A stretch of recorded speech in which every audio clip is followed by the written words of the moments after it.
챕터 2. 태도. 삶의 여정을 결정하는 돛. 하나님을 경외하는 자가 리더다. 잠언 9장 10절. 여호와를 경외하는 것이 지혜의 근본이요 거룩하신 자를 아는 것이 명철이니라. 하나님을 경외하는 마음은 리더의 자격 기준입니다. 느헤미야가 직면한 가장 큰 문제는 외부의 공격이 아닌 백성들 사이에서 벌어진 경제적 착취와 불의였습니다. 느헤미야는 이러한 상황에 크게 분노하였고 백성들을 압제했던 이전 총독들과 달리 자신은 하나님을 경외함으로 이같이 행하지 아니하였다고 고백합니다. 하나님의 백성을 이끄는 지도자에게 필요한 것은 하나님을 경외하는 마음입니다. 리더의 솔선수범이 공동체의 변화를 일으킵니다. 하나님의 거룩한 분노에 동참하며 구성원들과 함께 눈물 흘리는 리더가 공동체의 변화를 일으키고 영적 부흥을 가져옵니다. 성경은 세상 사람들의 이기심을 뛰어넘는 새로운 윤리를 제시합니다. 누구든 능력껏 일하여 부자가 되어도 좋으나 가난한 사람들이 피눈물 흘리지 않도록 해야 합니다. 다른 사람의 아픔을 도외시하는 것이 죄악입니다. 느헤미야는 자신의 희생과 헌신의 보상을 사람에게 구하지 않았습니다. 그는 내 하나님이여 내가 이 백성을 위하여 행한 모든 일을 기억하사 내게 은혜를 베푸시옵소서라고 기도했습니다. 이는 그의 동기와 목적이 하나님의 인정을 받는 데 있음을 보여줍니다. 오직 하나님께 인정받기를 원하였기에 정직하고 겸손한 마음으로 백성들을 섬길 수 있었던 것입니다. 하나님을 경외하는 마음이야말로 공동체에 진정한 부흥과 영광을 가져오는 힘이 된다는 것을 기억하십시오. 매사에 하나님을 경외하는 마음으로 임하고 있습니까? 눈앞에 보이는 이득 때문에 하나님을 외면한 적이 있습니까? 리더로서 다른 사람에게 희생과 헌신을 요구하기 전에 솔선수범합니까? 오늘은 48번째 하나님을 경외하는 자가 리더다. 그런 말씀을 함께 나누어 보려고 합니다. 오늘 말씀 느헤미야 4장에 근거한 말씀이고요. 이틀 전에 우리들이 함께 나눴던 말씀과 연속선상에 있습니다. 하나님을 경외하는 자가 리더다. 하나님은 누구나 부르실 수 있어요. 그러나 하나님 앞에 쓰임받는 사람은 많지 않은 것 같아요. 하나님을 경외하지 않는다면 우리는 끝까지 하나님의 부르심의 자리에 있지 못할 것 같아요. 많은 사람들이 하나님이 불러주셨으나 사람들의 이야기에 흔들려서 넘어질 때도 있고 하나님이 불러주셨으나 하나님 앞에 서지 못하고 자기의 욕심 또 불의한 일에 넘어지는 경우들도 많이 봅니다. 그러니 오늘 우리들이 이 말씀을 통해 우리들이 기억해야 될 것, 리더는 어떤 사람이 리더인가요? 모두가 리더예요. 누군가에게 영향을 줄 수 있는 사람이라면 리더죠. 오늘 여러분들이 만나는 모든 사람들에게 여러분들은 영향을 줍니다. 리더입니다. 그런데 우리들이 어떻게 리더로 쓰임받을 수 있는가? 오늘 제목에 명확하게 나와 있어요. 하나님을 경외하는 자가 리더다. 하나님을 경외하는 자의 특징은 다른 사람들의 말에 신경 쓰거나 다른 사람들의 말에 휘둘리지 않는다는 거예요. 이 말을 여러분들이 오해하지 마세요. 나는 하나님이 세워진 사람이니까 누가 이야기하든 내 마음대로야 독선적인 사람이 되라고 하는 것이 아니라 우리의 비전이 누군가에 의해 흔들리지 않는다는 말이에요. 이틀 전에 우리들이 나눴던 말씀 가운데 도비아 그리고 산발랏이 이스라엘 성벽을 수축하는 것을 바라보면서 여우가 올라가도 무너지겠다라고 조롱하지만 느헤미야는 그 일에 반응하지 않습니다. 기도합니다. 오래전인데 기억하는지 모르겠어요. 그 야구 월드컵에서 대한민국과 일본이 경기를 하게 될 때 유명한 메이저리그의 스타였던 이치로가 그런 이야기를 하죠. 앞으로 30년 동안 한국이 일본을 넘보지 못하도록 이 경기를 하겠다. 그때 2명 선수가 했던 이야기가 기사에 실린 적이 있어요. 구대성 선수. 구대성 선수는 1번 타자 킬러로 유명하죠. 이렇게 말을 합니다. 1번 선수들은 절대로 내 공을 치지 못할 것이다. 또 박찬호 선수가 이런 이야기를 했어요. 1번만은 꼭 이기고 싶다. 이치로라고 하는 그 유명한 선수가 한국을 도발했지만 그것 때문에 넘어지는 것이 아니라, 그것 때문에 휘둘리거나 신경 쓰는 것이 아니라 우리가 이렇게 할 수 있습니다 라고 말하는 것, 그게 비전의 사람들의 모습이 아닐까요? 우리는 하나님을 믿는 사람인데 하나님이 우리들에게 비전을 주셨는데 우리가 흔들린다면 말이 되겠습니까? 적용. 여러분들이 하나님의 뜻대로 사명자로 살아가려고 하는데 여러분들 뒤 흔드는 사람들이 있습니까? 절대로 흔들리지 말아라. 첫 번째 문단, 하나님을 경외하는 마음은 리더의 자격 기준입니다. 우리가 좋은 리더가 된다고 하는 것은 주변에 있는 사람들이, 팔로워들, 우리의 영향을 받는 사람들이 우리를 바라보며 그렇게 이야기할 때죠. 아, 저 사람은 하나님을 믿는 사람이야. 근데 우리들이 신앙생활하면서 우리의 마음을 아프게 하는 게, 평생 신앙생활을 하고 내가 이렇게 잘 섬겼던 목회자들의 모습에서 하나님을 경외하는 모습이 보이지 않을 때 우리 성도들은 참 힘들어지죠. 얼마 전에 목사님들하고 이야기를 하는데 어떤 분이 참 인상적인 이야기를 하더라고요. 목회에서 다 떠나서 은퇴할 때가 되었을 때 진짜 멋지게 은퇴하는 사람들은 이런 사람이다. 어떤 사람이냐면 하나님 앞에서 끝까지 멋있게 살고 싶은 사람. 하나님 앞에서 끝까지 멋있게 살고 싶은 사람. 여기서 멋있게 살고 싶은다고 하는 것은 어떤 자기를 드러내려고 하는 것이 아니라 하나님 앞에서 멋있게 마무리를 하려고 하는 신앙적인 마음을 가진 사람은 은퇴를 잘 하더라. 그게 저에게 굉장히 큰 울림이 되었어요. 아, 리더는 하나님을 경외하는 마음이 끝나지 않을 때 좋은 리더가 될 수 있는 것이구나. 이 말이 목회자에게만 해당되는 것이 아니라 오늘 말씀을 듣는 우리들 모두에게 해당되어야 될 것 같아요. 두 번째 문단에 리더의 솔선수범이 공동체의 변화를 일으킵니다. 솔선수범. 맞아요. 리더는 솔선수범하는 것 같아요. 돌아가신 저희 아버지가 저에게 하셨던 말씀이 있어요.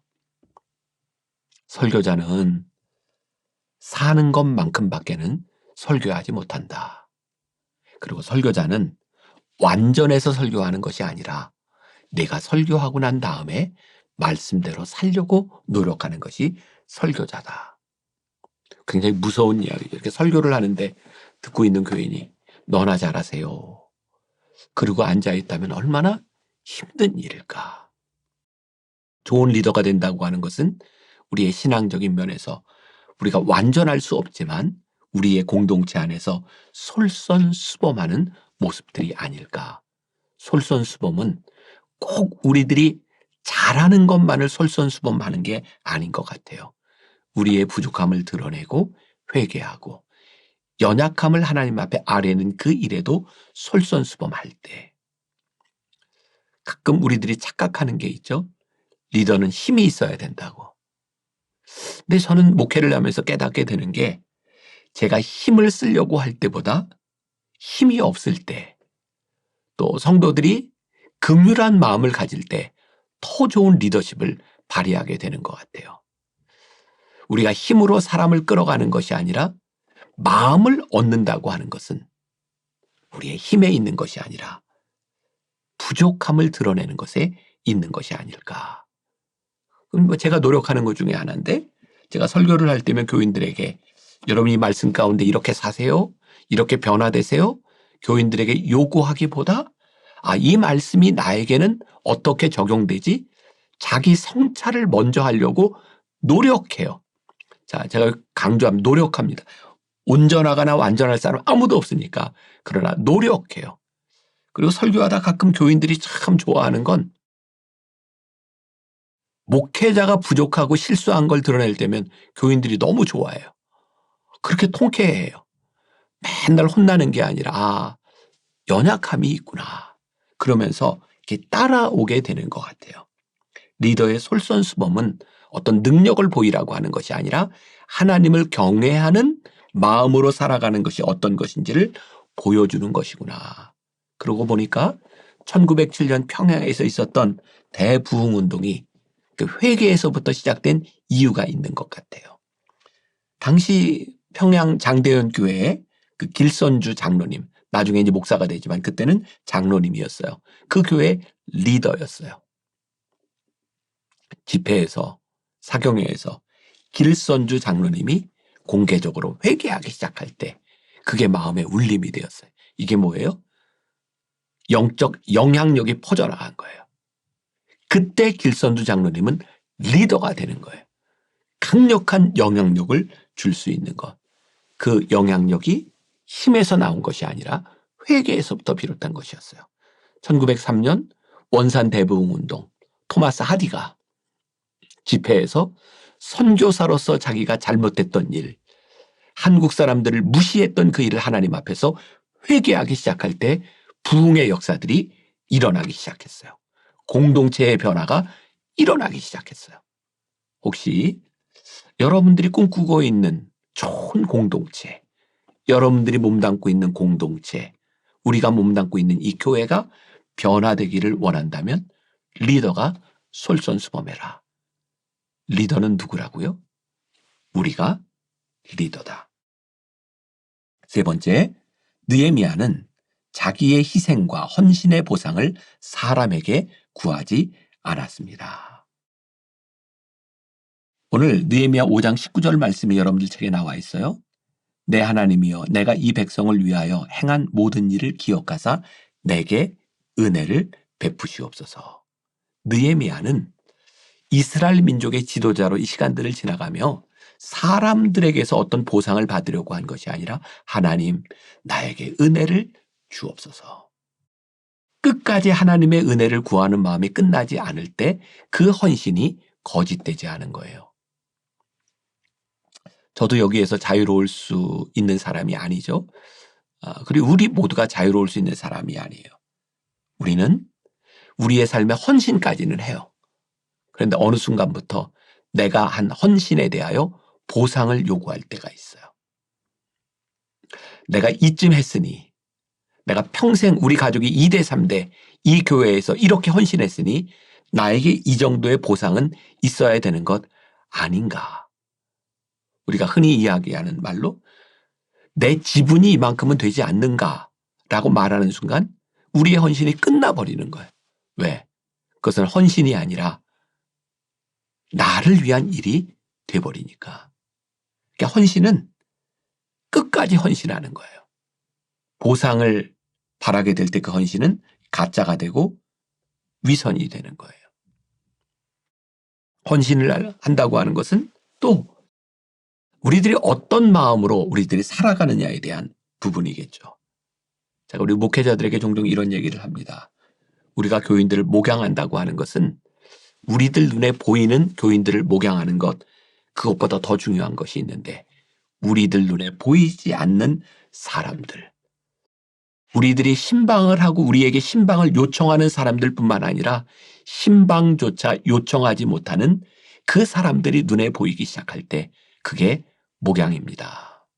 그러니까 헌신은 우리들이 쉽게 할 수 있는 것, 헌신의 결과들을 우리들이 바로 바라볼 수 있는 것이 아니라 그냥 끝까지 헌신하는 것, 그게 헌신이다. 그리고 예기치 않은 곳에서 하나님이 그 헌신에 대한 보상을 하나님이 하실 때 우리는 그것을 뭐라고 얘기하냐면 축복이라고 말을 해요. 그러니까 우리들이 헌신할 때는 축복을 바라고 하는 순간 헌신은 헌신이 아니에요. 축복은 보너스예요. 마지막 말씀을 좀 마무리할게요. 제가 미국 유학을 가기 전 임해천 동신상가에서 목회를 할 때 개척교회. 교회가 참 많이 부흥했어요. 근데 그때 교회를 개척할 때 그 상가교회에서 저희 아버지가 저에게 하셨던 말씀이 너 언제 유학 갈지 모르니까 그냥 월급 받지 말고 목회하다 가라. 그래서 교인들에게 그렇게 말을 하고 시작을 했어요. 저는 언제 떠날지 모르는 사람이니까 그냥 최선을 다하고 저는 떠나갈 때가 되면 떠나겠습니다. 근데 참 묘하게 막 교회가 부흥하기 시작하니까 저도 아이 둘을 데리고 살아가는데 월급을 좀 받아야 될 것 같더라고요. 그래서 아버지에게 찾아가서 얘기했어요. 아버지, 교회가 이렇게 부흥하고 교인들도 저에게 미안한 마음이 있는 것 같은데 제가 좀 받아야 되지 않을까요? 저희 아버지가 이렇게 한마디 하셨어요. 김 목사, 말한 건 지켜. 그 다음부터 제가 받아야 된다는 생각을 하지 않았어요. 내가 해야 된 일이니까 끝까지 하고 가자. 마지막 날, 제가 유학을 가기 전주일 날 교인들과 함께 송별회를 할 때였어요. 정말 예기치 않았는데 교인들이 전별금으로 저에게 봉투를 하나 줬는데 달러로 바꿔서 유학 갈 때 쓰세요 라고 했는데 와서 세보니까 제가 있는 동안 월급을 받지 않았던 그 액수를 교인들이 생각해서 저에게 넣어줬어요. 그때 그런 생각이 들더라고요. 만일 내가 그때 매월 월급으로 돈을 받았더라면 나는 어떤 사람이었을까? 그리고 내가 매월 월급을 받았더라면 내가 유학을 갈 때 아무것도 가지지 않고 갈 수 있었는데 교인들이 기쁜 마음으로 나에게 그 월급을 생각하고 주었던 그 마음이 느껴지고 내가 참 사람들 앞에, 하나님 앞에 부끄럽지 않게 떠나게 되었구나. 저는 이건 그냥 보너스라고 생각해요. 제가 안 받아도 상관없는 거예요. 그런데 하나님은 우리의 헌신의 때로 우리들이 원치 않는 보너스를 주시는 분이기도 해요. 그때는 기쁨이 있는 거예요. 그러나 헌신에 대한 보상을 바라고 살아간다면 절대로 기쁨은 존재하지 않습니다. 하나님을 경외하는 자가 리더다. 오늘 하루가 여러분들의 삶에 이 귀한 리더십을 발휘하는 한 날이 되기를 주님의 이름으로 간절히 축원합니다. 기도하겠습니다. 우리 모두가 누군가에게 선한 영향력을 끼치고 살아가는 좋은 리더가 되기를 원합니다. 하나님을 경외하는 마음으로, 하나님을 바라보는 마음으로 우리의 헌신이 보상을 바라는 것이 아니라 우리의 헌신이 끊임없이 하나님 앞에서 하나님을 경외하는 것으로 끝까지 붙들고 갈 수 있는 귀한 헌신 되게 하여 주옵소서. 오늘도 하루를 주께 의탁하며 예수님의 이름으로 기도했습니다. 아멘.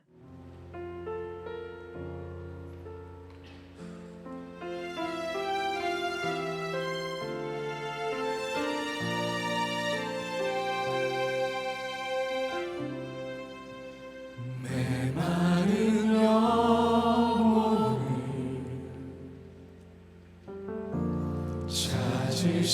찾으시는 음성